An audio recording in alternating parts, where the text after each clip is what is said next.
copying you.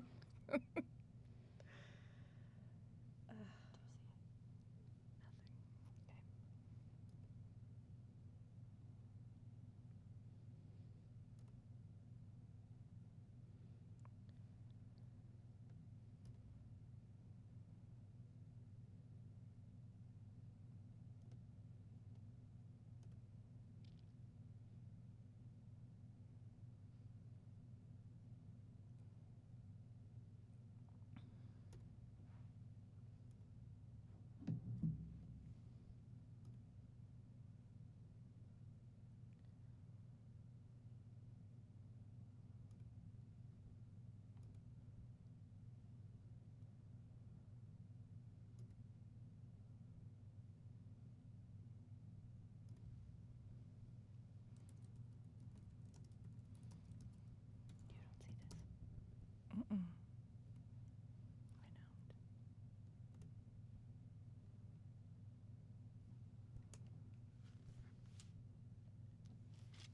I'm on our channel.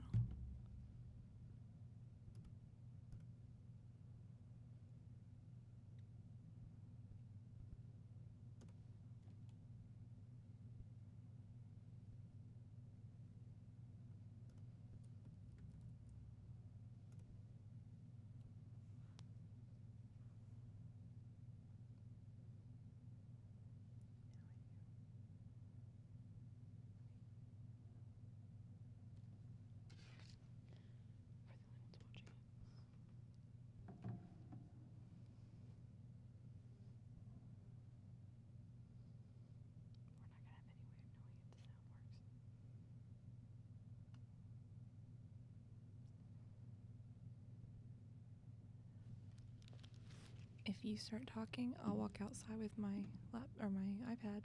It's gonna hear that, so just go see if you hear that.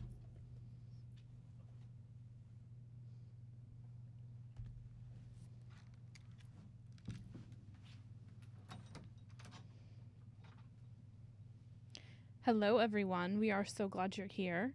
If you are having trouble hearing, please send us a message in the comments in the live chat.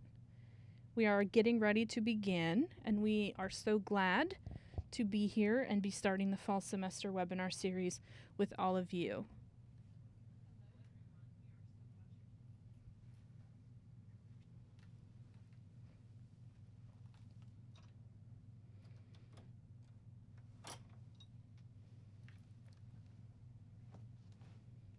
So this semester, our webinar series is going to focus on going beyond digital outrage. And I know that you're all familiar, probably, with digital outrage. Did you want to bang anything else? We have a new setup, so we're getting used to it. And so digital outrage being people getting on Twitter, Facebook, other social media sites, and ranting, venting, expressing frustration, anger, sadness, sympathy, outrageous emotion about current events or cultural situations. So we're going to talk this semester about those issues, separating truth from maybe the messaging that you hear. We're going to talk about learning to discern, of course, truth from untruth and what's important from what's less important. And how to be a good evaluator of information. And maybe most importantly, if it's something that you really are concerned about, if you feel outraged enough to post about it on the internet, we'll also give you some concrete ways to get involved with that cause to make an actual difference as opposed to just a virtual mark. So your presenters today are me, Allegra, Hanna. Some of my students may be watching or listening, and I'm glad you're here. I teach English. And you're also department chair. Yes. And my name is Misty Wilson-Mehrtens, and I teach history, and I am the department chair of social sciences. All right, so are you ready to start, Misty? I am. Okay. So I want you guys to think for just a minute about your perceptions of crime rates, because that's our focus is crime, mostly, I guess, violent crime or interpersonal crime, not white-collar crime. We're not going to talk about. So we're not talking about embezzlement. Yeah. We're not talking about anything that's happening in a corporate office. So maybe street level crime. Yes. Okay, so I want you to think for a moment about your perception of crime in your community, in your neighborhood, even Tarrant County. Does it feel like there's more crime than there used to be? Or does it feel like it's pretty much the same? And do you think that Tarrant County is different from anywhere else in the nation? Do you think we have skyrocketing crime? It's out of control as opposed to other places that might be safer. So this is just a thought experiment. I just want you to think about it for a minute. We know that we hear a lot about crime and crime rates, and we know that if we go on the internet, we see a lot of digital outrage.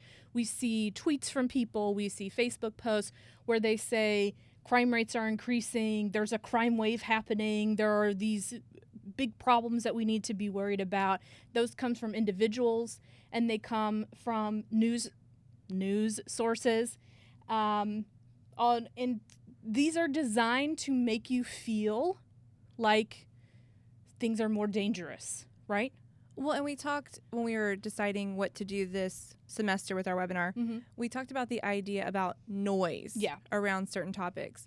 And when we're talking about noise, in this case, we're talking about Twitter noise. Yeah. What is the noise around crime? And is that noise actually pointing to a true problem, or is it not? And so we're inundated with this daily. Yes. You cannot log on to Twitter or Right. Facebook without seeing something about some crime somewhere. Right, and you see all of these tweets that we posted, that we grabbed and posted, they're from the last 10 days. Right, so these are all recent. Yes.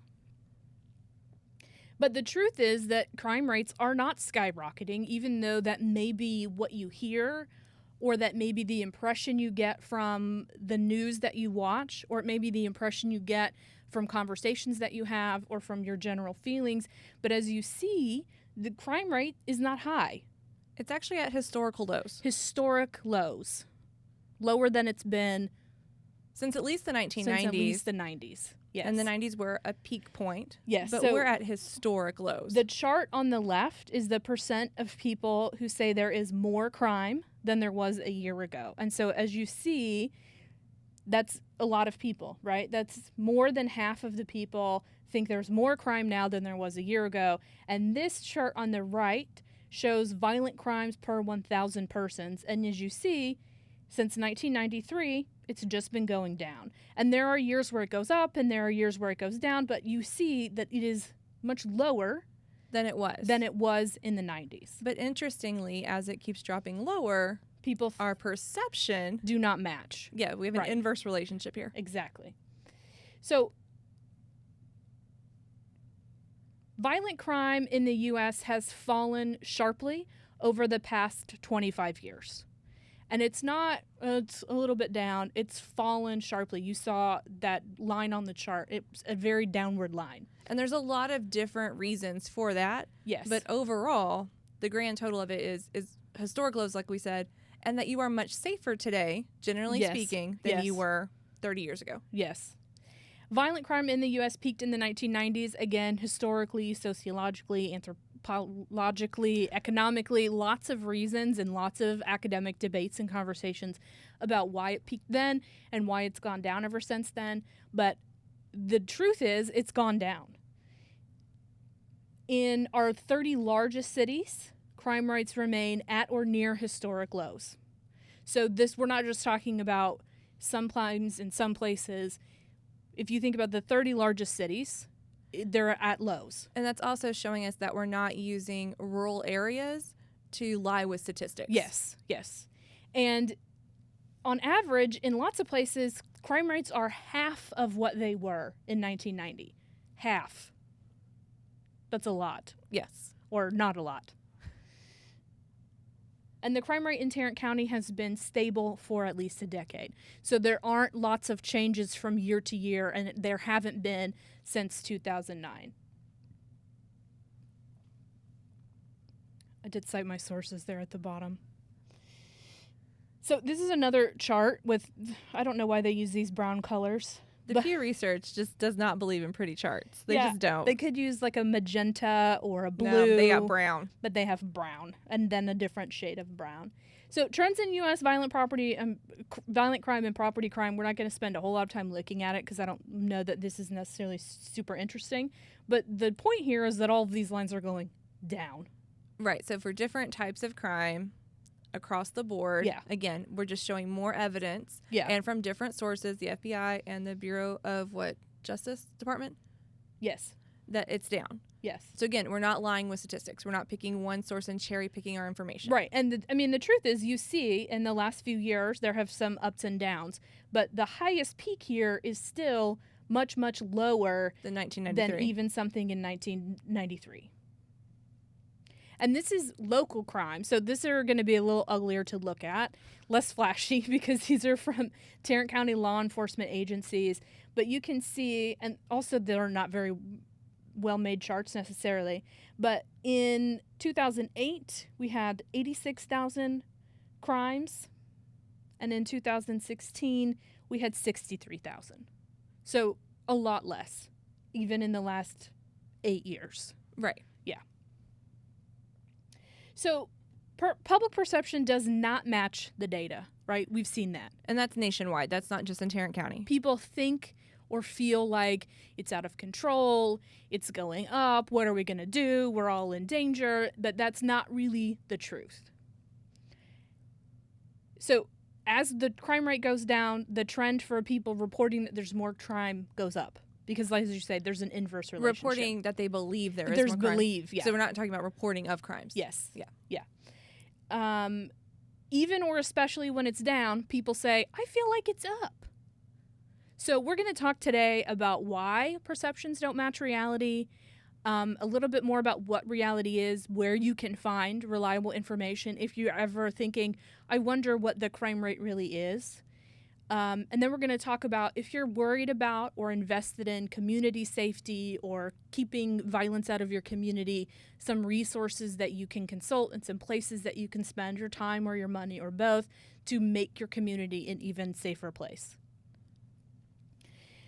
So 2 things that are important to remember is when crime rates are low, like they are now, because as Professor Wilson-Mehrtens said, they're at a historic low. Right. So when they're this low, small changes appear large, right? And something else to keep in mind there is that when we're talking about changes, we're talking about statistical changes. Yes. So not emotional changes. Right. So when we're talking every about crime can be devastating. Absolutely. An individual, yes. Yeah. Absolutely. Yeah. So when we're talking about those changes, we really do mean statistical changes. Yes. Mm-hmm. And small sample sizes. So there were 2 carjackings in this neighborhood, or 2 people got their car broken into in this neighborhood. That's proof this neighborhood's more dangerous. Well, that's a very small sample size, and that's a very isolated incident. And again, that's devastating to the people it happened to. We're not dismissing the importance of the crime, but statistically, that doesn't mean that a neighborhood is more or less dangerous, because 2 cars on any street at any time could get broken into, and that doesn't mean that a crime wave has started and that everybody in the neighborhood needs to move out or anything like that. So when we start looking at this, one of the first things we want to do as good researchers is look at what is distorting our view of reality. So if we know that the facts of the matter do not match our perceptions, what is causing that credibility gap? Mm-hmm. So these are the things here that we know to have a statistical effect on the way that we perceive crime. So the first one on there is a major or catastrophic event. That can be a national event or even a personal event. So, for instance, if my car is broken into, I am more likely to be super sensitive to that, and I'm going to start hearing it and picking up on it. Where if it hasn't happened to me, maybe I just don't spend as much time thinking about it. Right. Another great example of that is 9/11. Yeah. Right after 9/11, the perception was we are in more danger than we have ever been. Yes.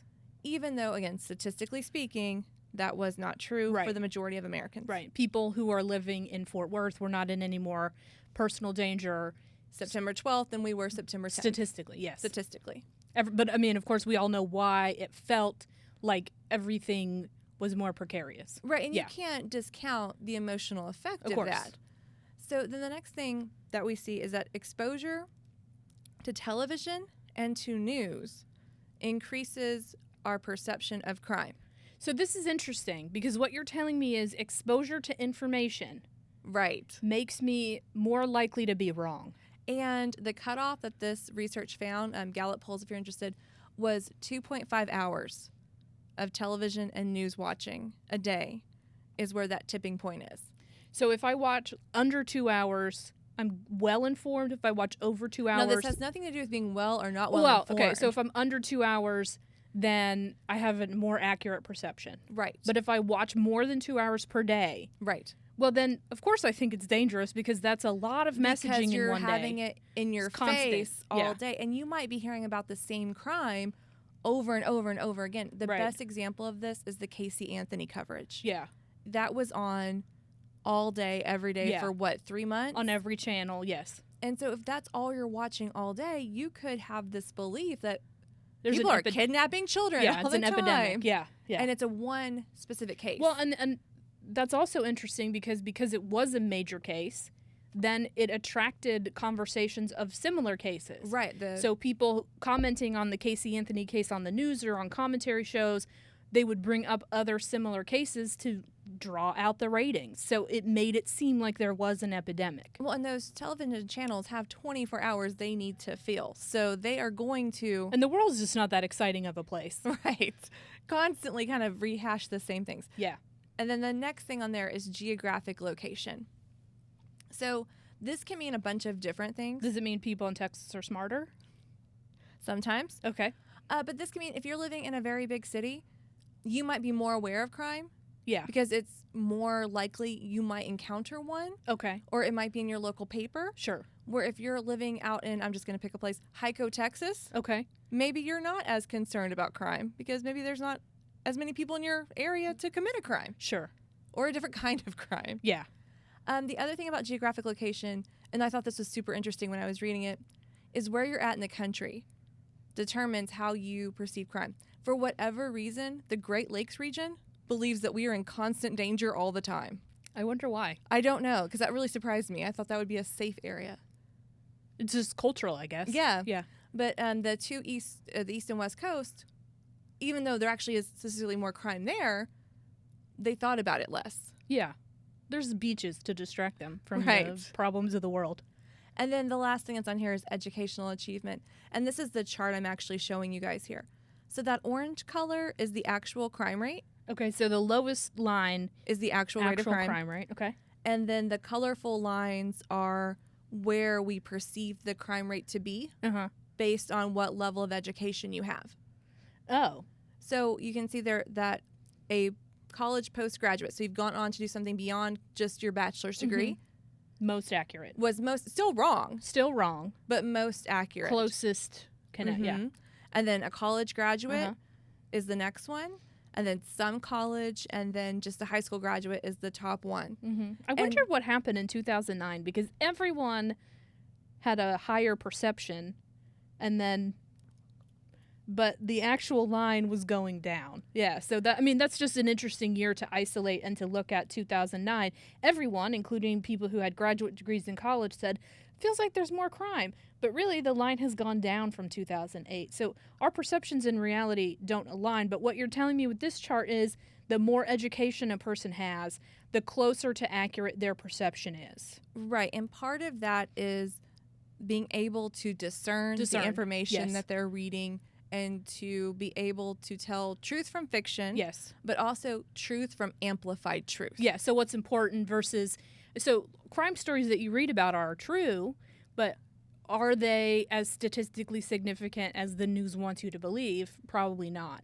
So what you're telling me is going to college or pursuing an education makes me more likely to have the skills to discern information and to weed out the noise from what's important. Absolutely. Okay. This was just a commercial to get you to go to college. So there are some exceptions to this generally downtrending crime rate. And I think the exceptions are important to talk about to point out that there are exceptions. There are exceptions. So the crime rate is not at a record-breaking low in every city. So Baltimore, Detroit, Milwaukee, New Orleans, and St. Louis are cities that you probably have heard about, right? in the news, right, as being cities that have a lot of crime. Murder rates remain higher there than the national average. So it's still lower than it was in the 90s, but they're higher than they are in other places. Right. And those cities share a lot of different things. Chief among them, they have high drinking populations. So explain that just in case anybody's confusing what you mean. People are not getting shorter. No. People are moving out of those cities. And so that means that there are fewer opportunities, but a lot more, let's say, open and abandoned spaces. And when there's a big demographic shift in a place, it causes unrest. It causes people to feel like they're less safe or to feel less secure, and so it causes a little bit more crime. But again, those are outliers. That's not true of everywhere. And you can see that those crime rates have a very specific cause. Right. Yes. So if I was trying to convince people that crime is out of control and I only picked stories from New Orleans, yeah, I could make that case more easily than if I'm using Fort Worth. Exactly. Yes. So here are just some examples. Real examples. From the Fort Worth Star-Telegram. I went to the Fort Worth Star-Telegram webpage a day or two ago, and I just took some screenshots from the page. And so this is what you hear. These are the messages that you get if you are exposed to the news. And again, if you read the headlines and some news, or you listen to an hour of news, then you probably have a more accurate perception than if you read every story, you scroll all the way to the bottom of the page, you spend hours and hours a day listening to the news, because again, they have to fill up the page. They have to sell ads. Well, and when you're scrolling like that, it's connecting you to similar type of stories. Yes. So if I start reading about a crime, then it's going to give me more crime right, stories. Exactly. Yeah. It's not going to be like a new library is opening. It's going to be, oh, you want to hear about kidnapping. Yeah. Those two things are not related. No. So these are the stories that you see, and not just the stories, but also the imagery that they've chosen, right? It's proof, and this is something that we talked about a lot in the previous webinar series, is that the goal here is to sensationalize information. It's all true. All of these crimes happened. All of these crimes happened they're significant to the people they happen to. It's not that they don't matter, and it's not that they don't deserve being reported on. But again, this is an inundation of news stories.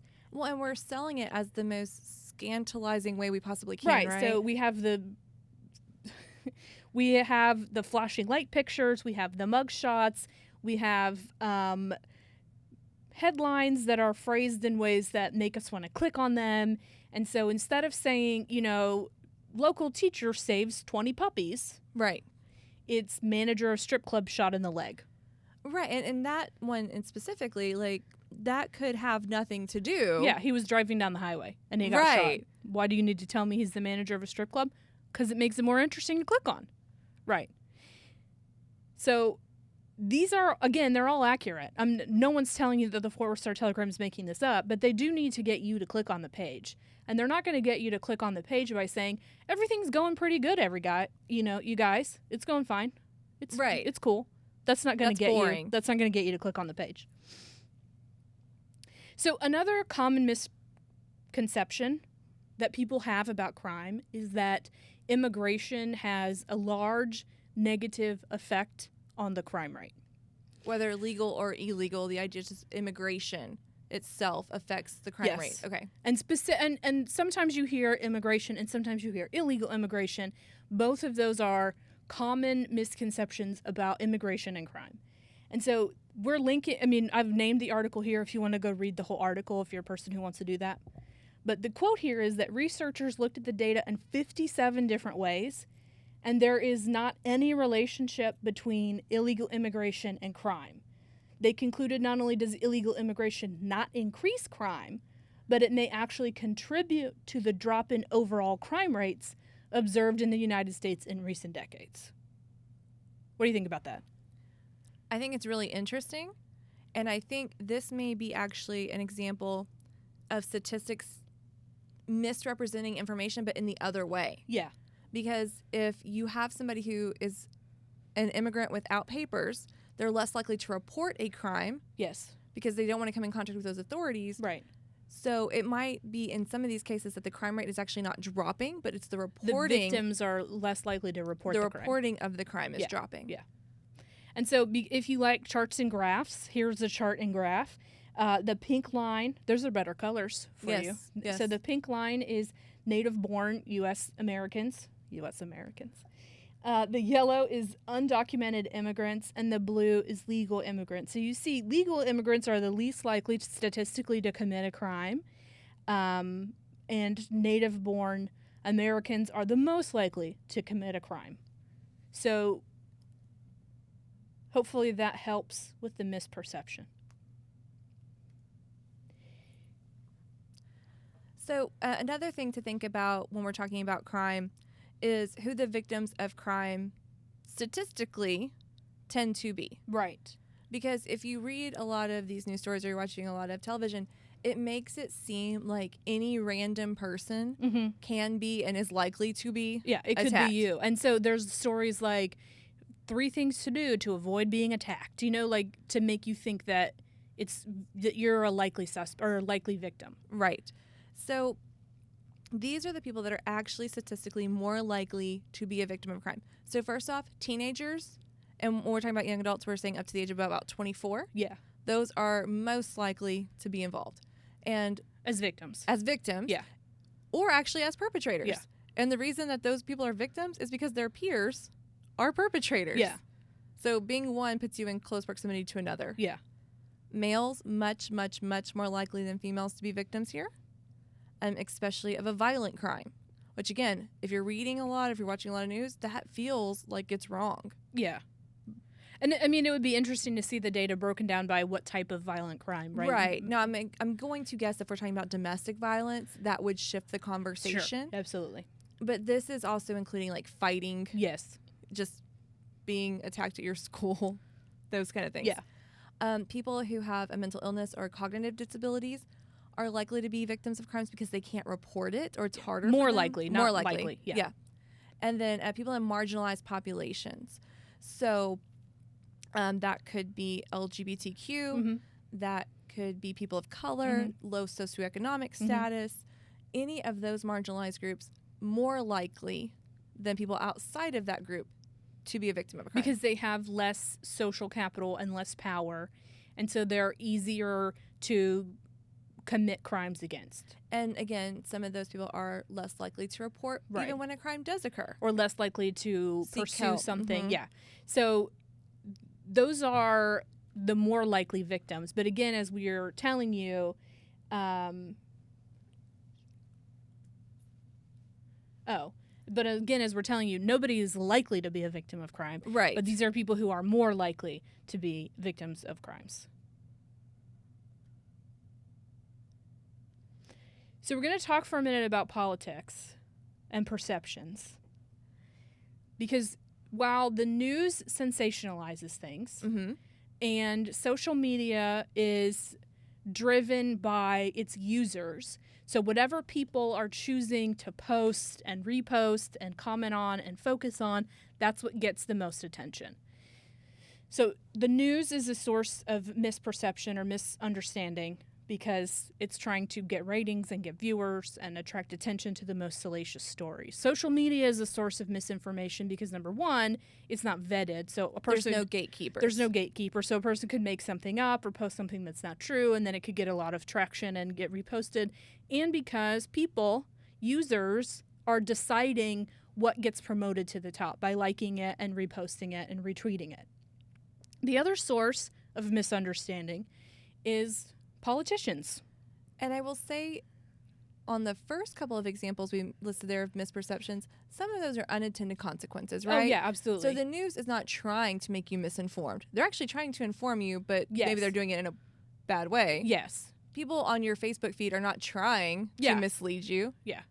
This is different. This is different. This is intentionally manipulating information for political and personal gain. So crime rates don't rely on political parties. And no matter what you may have heard, probably from a politician, neither a Democrat nor a Republican is more likely to keep a crime rate lower. Or raise it.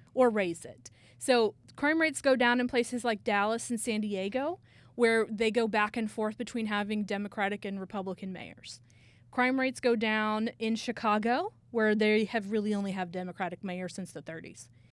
They've gone down at Oklahoma City, which has really only had Republican mayors since the 80s.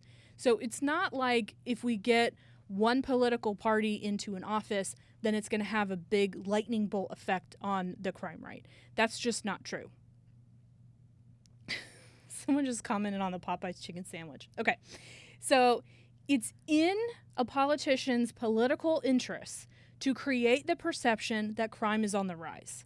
Because, Misty, if you are in the history party and you want to, that is the worst party ever. You want to be elected to office, and I'm in the English party and I have the office. So you're the incumbent? I'm the president. Okay. My argument would be that we all know crime is rising because the English people, because they're not doing anything. Right. So if you elect us history people, we will keep crime low and we will make you safer. Yeah, and if it's me and I'm fighting back against you, I'll say, the last time the history people were in charge, the crime rates were out of control. That's why you have to keep me, the English party, in office. Neither one of us are ever going to win anything. Well, we won the webinar hosting job, so what more could you want? So it's in their best interest to make crime rates seem higher. To amplify the fear. Yes. And so sometimes what they do is they take single examples and they just repeat them, right? And spin them around. And so it seems like there's a catastrophe when we're taking single incidents. A single city. Yes. And focus on that city. Yes. And then we're going to ignore the historic trends across the nation. Yes. So that we can only look at the outlier. Exactly. So if, for instance, Baltimore or Milwaukee is having a higher murder rate, we're going to use that example in isolation to make it look like a national problem. Or if we're going to look at something that's caused by economic collapse, we're going to blame it on the political party to make it seem like it's a never-ending, insolvable problem as long as you keep that political party in power. Right. So this has happened recently, right? We have examples of the Attorney General, the former Attorney General Jeff Sessions, and the current president making statements that are untrue or that skew the information, that exaggerate crime rates in a way that makes it seem like they want people to be afraid so that they will elect or keep a person in power. Yes. So we're not talking about historically. This is happening now. Yes. Okay.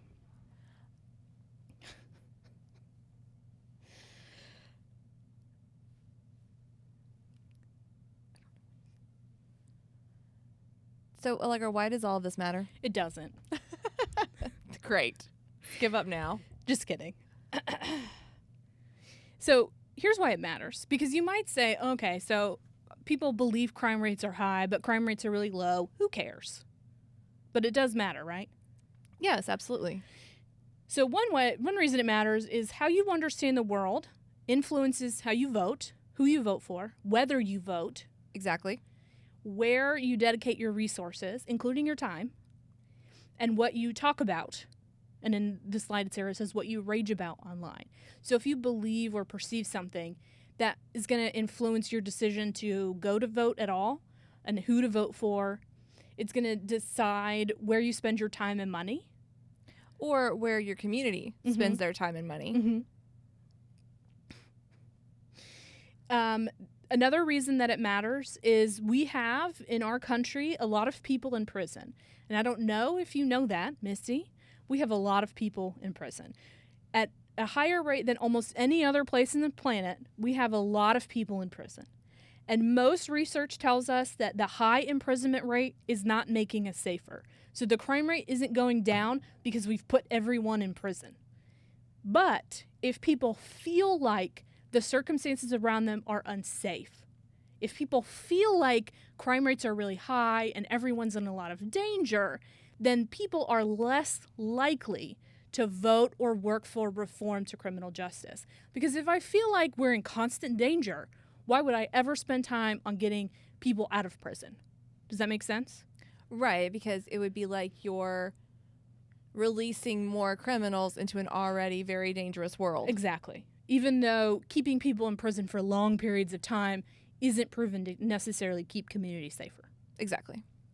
Media reports tend to sensationalize, and we are predisposed to believe what we see and hear around us rather than scientific data.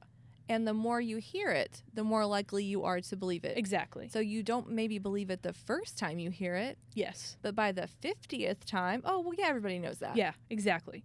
And again, so what? Oh, what if you're wrong? Well, here's why that really matters. You have a finite amount of energy, a finite amount of time, and a finite amount of money in your life, right?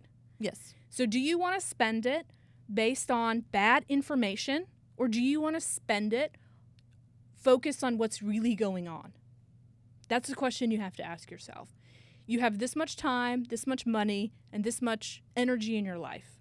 Do you want to spend it on things that aren't real? Do you want to spend it on things that are based on a misunderstanding or misperception? Or do you want to spend the time, energy, and attention on what's really happening and things that really need your attention? That's the question you have to ask. And there are crimes and patterns that we do need to be concerned about, like that people who are marginalized are more likely to be victims of crime. Yes. That people who are in domestic violence situations are much more likely to be in danger, right? Those are the kinds of things that deserve time, attention, energy, and resources. Not, oh my God, we're all going to get our cars broken into, right? That doesn't necessarily need our time and attention. But marginalized groups and people who are likely to be victimized, they deserve our time and attention. So what do I do about this? Because I am not a police officer. I am not a DA. I just teach history. What can I do about this? Well, if it's something that you care about, if it's something that you're interested in, if it's something that you find yourself spending a lot of time and energy on, then there are lots of places where you can spend time and energy constructively. So Fort Worth has something called One Safe Place, and it's a website you can go to, onesafeplace.org, and there are trainings that you can attend, there are programs that you can volunteer in, there are services related to safety, preventing domestic violence, safe city programming, advocacy for groups that are likely to be victimized, and events that you can attend or help with. There's an art contest, if you're into art, that's part of One Safe Place. It's called Imagine No Violence Art Contest. If you took art classes in Fort Worth ISD high schools in the last 10 years, you probably were asked by your art teacher if you wanted to submit something to this, but it's a public art contest. So it doesn't have to be a high school student? Anybody can do it? Yes. And of course, we have organizations that are pre-existing that are always looking for volunteers, donations, and resources. So Safe Haven, do you know Safe Haven? Yes. Is a domestic violence. It's not just a women's shelter, but that's part of it. They provide counseling, outreach, prevention, shelters, permanent housing, and legal services to help prevent and resolve domestic violence situations. You can donate. You can attend fundraising events. You can even just take all your old junk to their thrift store on Berry. Have you been there? Yes. Berry Goodbyes. So that's a way to help that doesn't really cost you anything if you donate to their thrift store. I mean, I guess it costs you the time to go there, but the Women's Center of Tarrant County is a similar organization, victim services for domestic violence and sexual assault survivors, violence prevention programming and training, and so they also take donations and are always looking for volunteers to help them. And you're very familiar, I know, with the United Way. Yes. Tell us about the United Way. So the United Way is another one of these agencies that does a lot of things for the community. So they help run the YMCA programs, after school care. They also work with job training, human trafficking programs, and you can make donations to United Way monthly. You can have them, in most cases, deducted straight out of your paycheck. And you can also volunteer with them. They do a lot of good in a lot of different places. I'm going to add one more to your list that I didn't think of until right now. Okay, good. And that's going to be Rescue Her. Rescue Her is a Tarrant County organization that works with sex trafficking victims. Okay. So it's relatively new. Yeah. And we did a webinar with them a couple of years ago now. Yeah. But it's one of those ones that I think we should be spending our time, energy, and resources on. Absolutely. And another one is the Boys and Girls Club. Yes. Which is served also by the United Way. But those are in neighborhoods so that kids can go somewhere after school, have a snack, have someone to help with their homework, have a safe place to play, have enrichment activities. And so if you're thinking about keeping communities safe, these are organizations that are dedicated to safety, violence prevention, and helping people who have been victims of crimes. And so it's not just about money, because I know not all of us necessarily have a lot of money that we can donate, but we can spend an hour or we can donate, used items. All of us could do something if that's what we care about. Right. So the webinar series this fall is going to follow the same basic format as this one. Yeah. Where we're going to pick a topic where there's been a lot of conversation online. Yes. But maybe not a lot of nuanced conversation. Right. And we're going to try to dive in and figure out what are the actual facts and what can we do to help if we really want to. So to attend any of these webinars, you just do exactly what you did today. Go to our YouTube channel. And then we're going to talk about homelessness, and we're going to focus on Tarrant County in that at the end of the month. We're going to talk about identification politics, what that means, if it's a good or bad thing, even though we're all angry about it all the time. And that is something you hear a lot about, especially leading up to an election. Is ID politics ruining things? Is ID politics good? Allegra, I believe you're going to be leading the cults and secret societies. So that's also something that you hear a lot about. I saw your conversation in the comments, guys, about conspiracy theories, which that was what our webinar series was about last semester. So if you're interested in conspiracy theories, you can go watch our webinars from last semester. They're on the same YouTube channel, but related, but not the same. We're going to do a webinar on cults and secret societies. Again, separating what you hear online from what's true and talking about where we should spend our time and attention if that's something that we're really concerned about or interested in. And then the last one we're going to do this semester is From Outrage to Action. So we're going to bring in some people who have actually created organizations or have begun volunteering with organizations to talk about how they moved from just being angry to trying to make a positive good in the world, and what the steps were and what is likely to be successful in that realm. And I think the important closing idea here is that a human tendency is to rely on what you see around you and to allow yourself to respond emotionally, but that what we want to focus on is what's real information. So even though single isolated incidents feel like that makes everything more dangerous, they don't. And so we're not saying everyone's safe and crime doesn't happen, but we are saying look at actual academic information. Look at the crime statistics for your neighborhood. You can look up crime statistics based on zip code in Tarrant County, so you can see, is it getting worse? Is it not?